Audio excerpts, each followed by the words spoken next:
Hey everyone, this is Tim from Your Six Tech. Today in this video, I'm going to show you how to add like music or some sort of like MP4 file to OBS on your PC if you want to go ahead and record music in the background or when you're live streaming or something like that.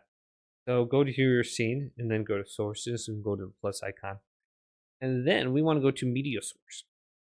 And then we can go to create new, name whatever you want. You could put like music or something. And then you have the option to select local files right here. And you also have the option to go to loop. So if you got like 10 songs in here, you just want to keep repeating it. You can go in here and you can find your specific music folder and then select it. And it's going to keep on playing in the background.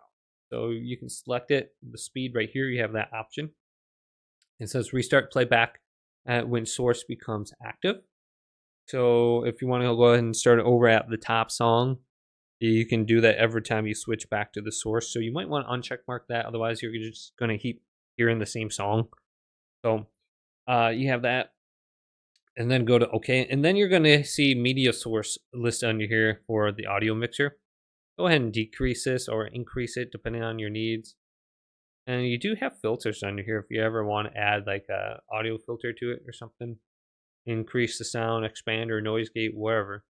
Otherwise, you have effect filters, Luma key or whatever. But hopefully this quick little video did indeed help you out. If it did, leave it a big thumbs up and subscribe to my channel down below for more tech up videos coming up next on Your Six Tech.